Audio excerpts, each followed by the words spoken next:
Hey students, this is Mrs. Casanelli, and here's a quick video on how to do research here at Sunset High School. So go ahead and Google Sunset High School and come to our main page. And under the Academics tab, you will see, look for library resources. That is the page that takes you to how to locate books in our library, how to access ebooks through Sora, or start research. Once you click on Start Research, that will open up the high school library resource page. And if you haven't done this recently, go ahead and bookmark this page so you can get back to it easily. Because this page includes all the various different databases that you might need for your research project.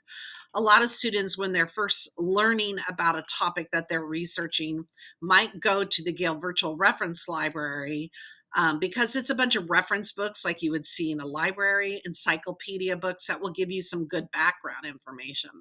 Another good place to start is this High School Gale in Context. This is just a general database, but it's not just reference books now. It's also books and newspaper articles and magazine articles and videos and primary sources and academic journals.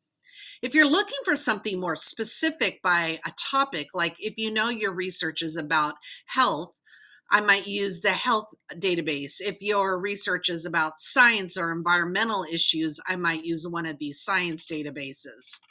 A lot of students, when they're doing a position paper or an argumentative essay, like to go to opposing viewpoints because this database gives you an issue and explains like what are the issues back and forth on either side. So that might be a good one to start. But please remember, any of these databases, when you access from home outside of the school day, you will need to know the specific username and password to get into that database. It's not your student ID and password.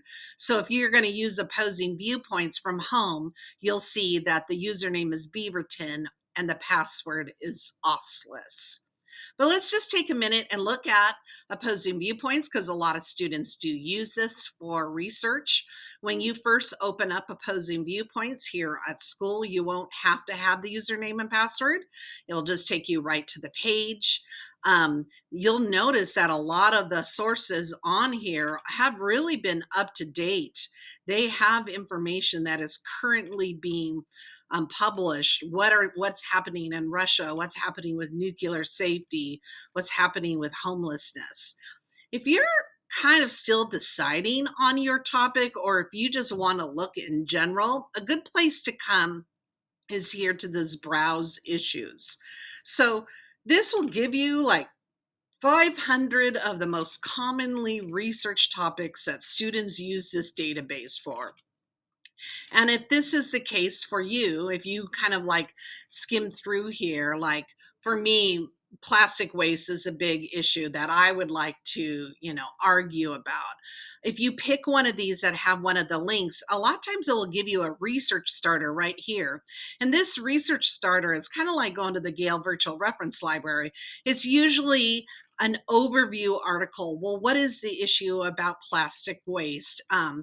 What are some of the concerns that people have? What are people doing about it? And of course, the best part about the database is it gives you the citation so that you can cite this article if you use it for resource. Don't forget that this database also can send the article directly to Google Drive. It will ask you to sign in on your accounts and connect your Google Drive account with the database. And you'll get a message that it pulled this article and the citation and put it in your drive. So lots of great features like translation features and having the computer read it to you.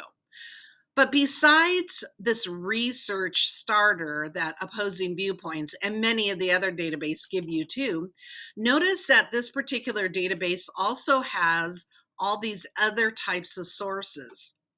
So if I want to read a magazine article, might be geared more to humans, the regular population, maybe give you a few ideas of what you can do about it.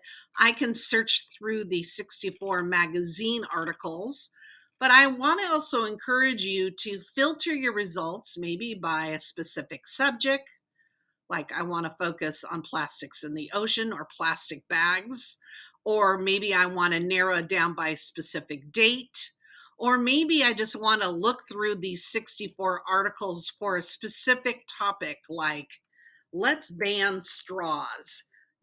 People are trying to do that. Like, really, do you need to use a straw to drink a drink and then throw it in the garbage? And so now I narrowed it down to 10 magazine articles that mention straws when searching plastic waste. And this is a great way to add credibility to any of your writing when you can say, according to this article in the New York Times, yada, yada, yada, yada, whatever you say. And that just adds a level of credibility to your topic. So a lot of the topics are set up the same way. They'll give you the author, the date it was published, where is it from, and then it will also provide you with the citation.